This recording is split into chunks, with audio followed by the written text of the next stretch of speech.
함께 한번 기도하겠습니다. 사랑하는 하나님께서 우리가 큰 영광 중에 계신 주님을 믿고 걸어갈 때에 우리들의 삶에 있는 모든 상황 속에서 하나님께서는 우리에게 위로와 격려와 도전과 영광을 주시는 분이라는 것을 믿고 나아갈 때에 하나님이여 우리의 믿음에 응답해 주시는 하나님이 나의 주님이 되어 주시니 감사합니다. 주님, 그러니 우리가 끝까지 믿고 걸어갈 수 있도록 주님께서 도우시고 인도하여 주옵소서. 하나님 쉬지 말고 우리의 발걸음을 멈추지 말고 하나님 앞에 끝까지 믿고 걸어가 볼 수 있는 하나님의 사람들로 다 자라갈 수 있도록 주님께서 도우시고 함께하여 주옵소서. 감사를 드리며 모든 말씀을 우리 주님 예수님 이름으로 기도드립니다. 아멘. 하나님이 우리에게 주시는 말씀은 마가복음 9장 2절부터 13절까지의 말씀입니다. 마가복음 9장 2절부터 13절까지의 말씀. 우리 같은 목소리로 함께 읽습니다. 시작. 엿새 후에 예수께서 베드로와 야고보와 요한을 데리시고 따로 높은 산에 올라가셨더니 그들 앞에서 변형되사 그곳이 광채가 나며 세상에서 빨래하는 자가 그렇게 희게할 수 없을 만큼 매우 희어졌더라.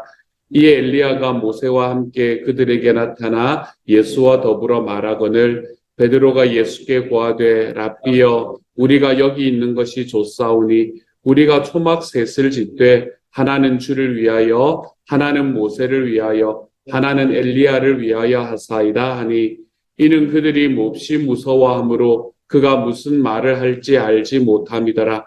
마침 구름이 와서 그들을 덮으며 구름 속에서 소리가 나되 이는 내 사랑하는 아들이니 너희는 그의 말을 들으라 하는지라.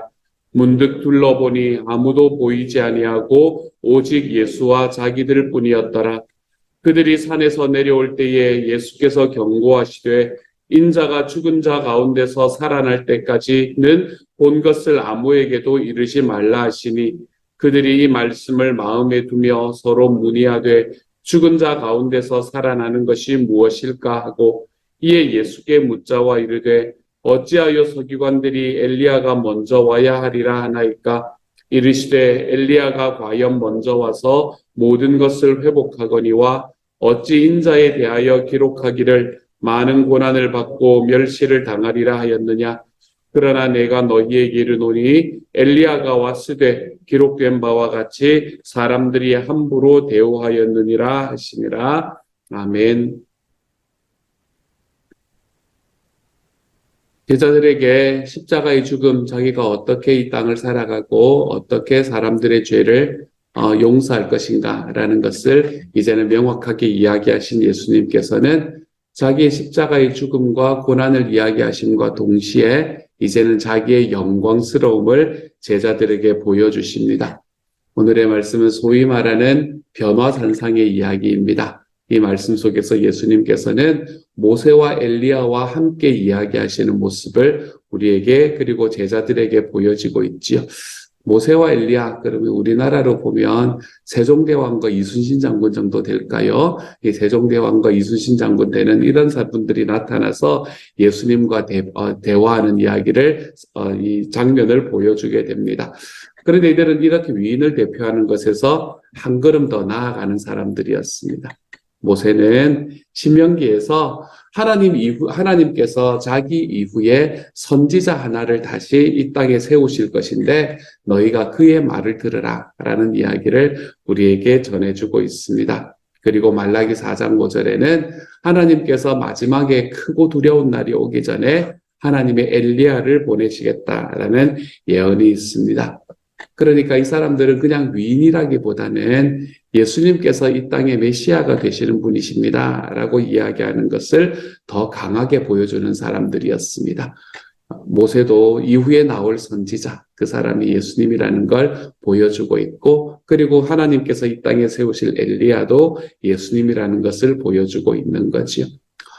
여러분, 성경에는 나타나지 않고 있을지 모르지만 이들이 예수님과 어떤 대화를 나눴을까요? 이 상황에서. 예수님께서 제자들에게 자기의 십자가를 이야기하고 고난을 이야기하고 죽음을 이야기한 상황에서 그들은 아마도 예수님의 십자가의 고난과 부활에 관한 이야기를 함께 나누었을 것 같습니다. 그리고 또 어떤 이야기를 나누었을까요? 하나님의 사랑을 이야기를 했을 거고, 하나님의 영광스러움을 이야기했을 거고, 그분의 계획과 그분의 존귀함에 대해서 아마 이야기를 하지 않았을까라고 혼자서 한번 생각을 해봅니다. 근데 이 사건을 바라보고 놀라운 사건이었을 거 아니에요. 그렇죠? 이런 놀라운 사건을 바라보고 난 다음에 왜 베드로는 초막을 짓자라는 좀 엉뚱한 이야기를 했을까요? 그곳에 왜 초막을 짓자라는 이야기를 했을까요? 초막을 짓는다라는 것은 그냥 거기에서 집을 만들어서 삽시다라는 이야기도 되지만 여러분 초막하면은 뭐가 생각이 나시면 되나 하면 이 초막을 짓는 것, 초막절을 생각을 하시면 됩니다.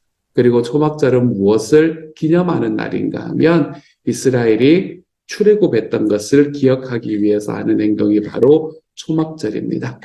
아마 지금 베드로는 평생 동안 자기가 겪어왔던 그 경험 속에서 그런 말이 자기도 모르게 그런 말이 나왔을 것 같습니다. 그런데 무심코 나온 말이라고 할지라도 그 의미는 너무나 정확했습니다. 왜 그런가 하면 예수님께서 이루시고 있는 바로 이 사건은 그가 걸어가시는 길은 출애굽과 똑같은 일을 하고 계셨던 것이기 때문이지요. 이스라엘 백성들이 이집트에 있다가 하나님께서 그들을 그곳에서 출애굽시켜서 가나안 땅, 하나님께서 약속하신 땅에 들여주셨던 것처럼 우리 예수님의 죽음과 부활은 우리를 죽음의 땅에서 약속의 땅으로 불러내는 새로운 출애굽과 같은 이야기가 됩니다. 경쟁과 물질, 우리 자아의 욕망, 우리들의 속에 있는 죄와 그리고 그 죄의 결과로 인한 사망, 그리고 우리가 살아가는 삶 속에 이 사탄의 노예가 되어 있는 우리들의 삶, 이러한 것들을 하나님께서는 자기의 약속의 땅으로 불러내시는 바로 그 일로, 그 출애굽과 같은 일로 예수님을 이 땅에 보내주셨던 겁니다.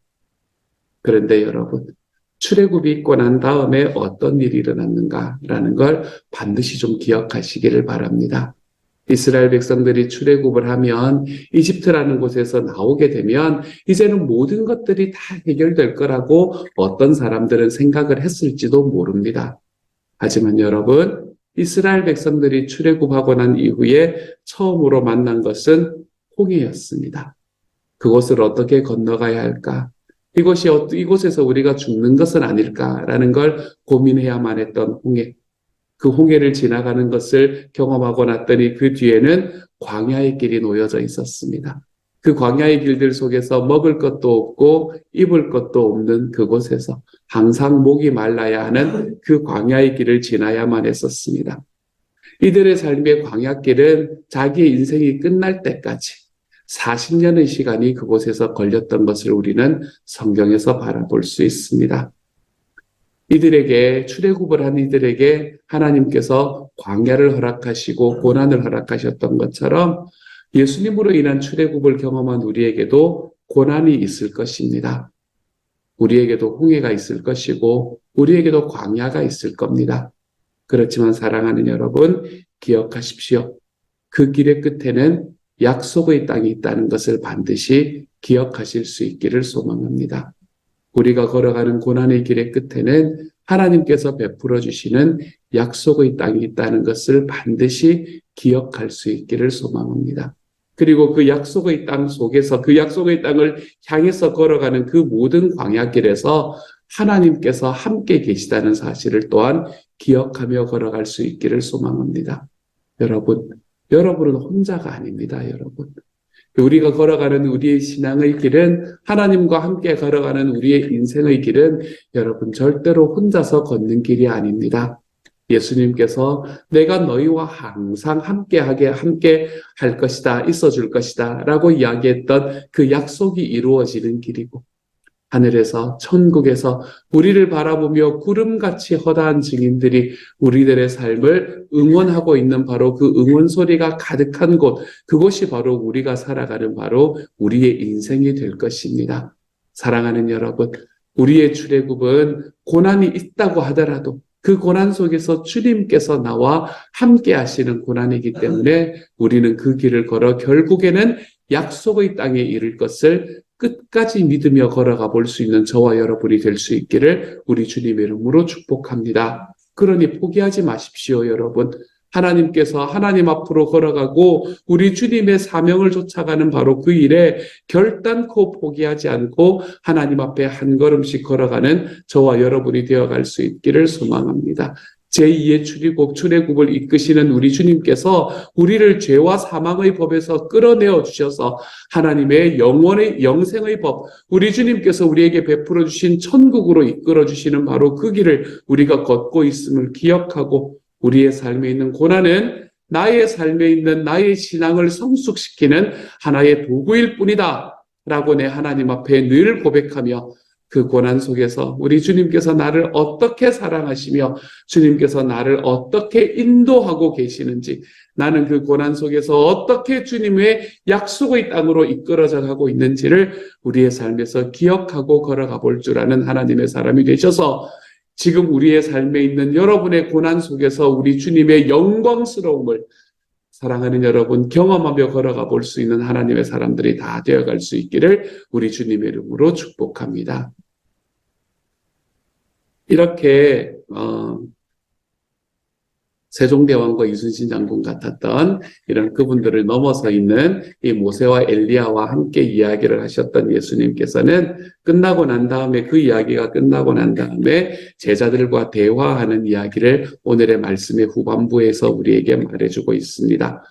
엘리야라고 이야기하는 사람은 아까도 제가 이야기를 드렸지만 마지막의 시대에 이제 하나님께서 이 땅에 보내실 선지자 이렇게 이야기가 되는, 다시 이야기해서 당시 이스라엘 백성에게 가장 많은 존경을 받는 예언자가 바로 엘리야였다라고 이야기할 수 있겠습니다. 이 엘리야에 대한 스토리는, 엘리야는 이제 성경을 직접 쓴 사람은 아니거든요. 그래서 엘리야에 관한 스토리는 열왕기상 하의 말씀에 보면 엘리야에 관한 이야기가 많이 나타납니다. 엘리야가 살아갔던 시대는 어떤 시대였나 하면 아합과 이세벨이라는 사람이 이스라엘의 왕과 왕비로 있을, 영적으로는 굉장히 어두운 시절에 엘리야는 살았었습니다. 바알을 따르고 있는 이스라엘을 준엄하게 꾸짖었던 사람이었지요. 바알과 아세라의 예언자들 850명의 예언자들과 한판 승부를 벌여서 극적으로 승리했던 사람이 바로 엘리야라는 사람이었지요. 그런 이스라엘 백성에게는 어쩌면 영웅과도 같은 사람이라고 이야기할 수 있겠습니다. 그런데 그런 엘리야도 이세벨에게 쫓겨서 도망 다녔던 일을 우리는 또한 말씀을 통해서 볼 수 있게 되지요. 여러분, 여기에서 예수님께서 말씀하셨던 엘리야가 사람들에게 왔지만 사람들이 알아보지 못했다라고 이야기하는 이 엘리야가 누군지는 여러분 대충 감이 오시지요, 그렇죠? 그 엘리야라는 사람은 바로 세례 요한이라는 사람입니다. 그리고 이 세례 요한이라는 사람도 엘리야와 마찬가지로 이스라엘 백성이 하나님 앞에 회개해야 됩니다라고 촉구하다가 그때의 왕이었던 헤롯과 왕비였던 헤로디아의 악행을 꾸짖다가 결국에는 비참한 최후를 맞게 되는 것을 우리는 성경에서 볼 수 있게 됩니다. 어쩌면 아합과 이세벨에게 쫓기던 이 엘리야와 그리고 헤롯과 헤로디아의 악행을 꾸짖다가 결국 비참한 최후를 맞이하는 세례 요한이나 그들의 삶에서 큰 이 차이가 없는, 좀 닮아 있는 모습을 살아갔던 사람인 것 같습니다.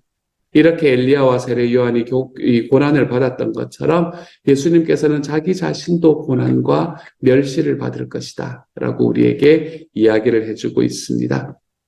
예수님께서는 지금 이틀 전부터 우리가 이야기를 하는 게 그거잖아요. 계속해서 백성들에게 또 자기 제자들에게 그들이 가지고 있던 메시아의 사상이 잘못되어 있다라는 걸 자꾸 교정해주고 계시는 게 예수님께서 지금 지속적으로 하고 있는 이야기입니다.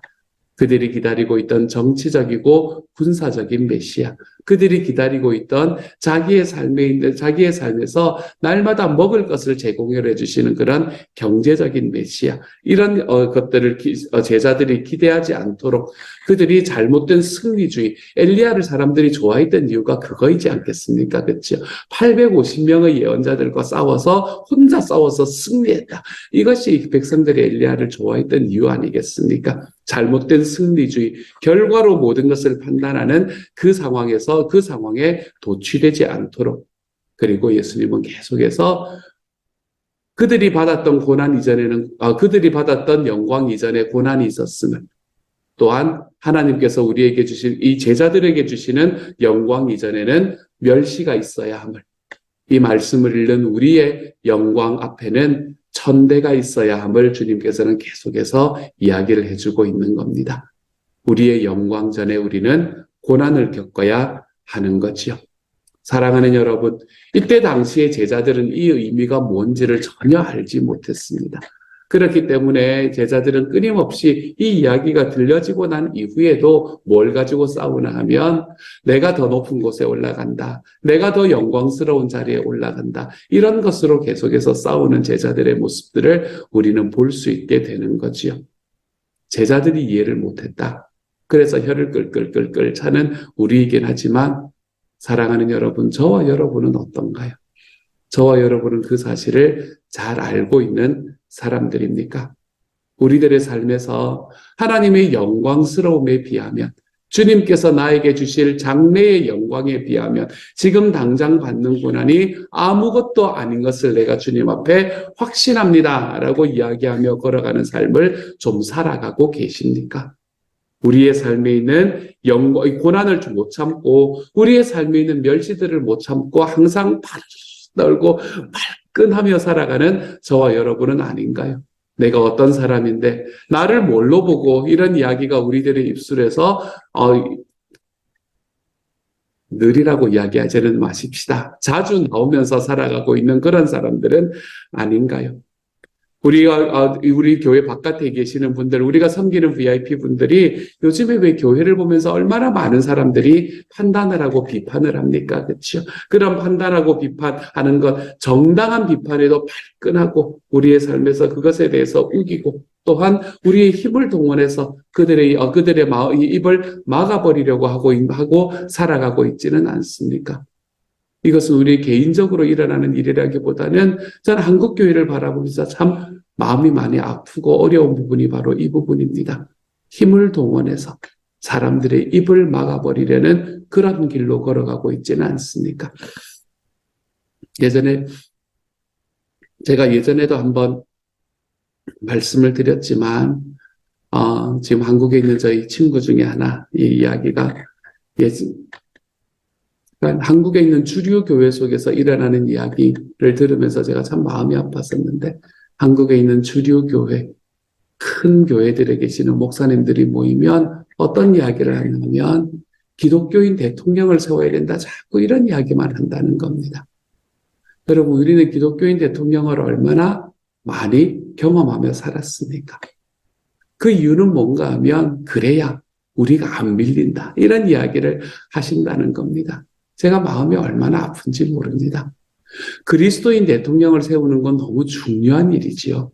너무나 중요한 일이지만 그 이유가 우리가 사회에서 밀리지 않기 위해서라면, 여러분, 그런 교회를 보면서 누가 하나님의 사랑을 이야기를 하고 하나님의 따뜻함을 바라볼 수 있는 사람들이 누가 있겠습니까, 여러분? 얼마 전에 우리나라에서 당신은 어떤 사람을 신뢰합니까? 라는 그런 설문조사를 했다고 합니다. 그 설문조사를 하는 데에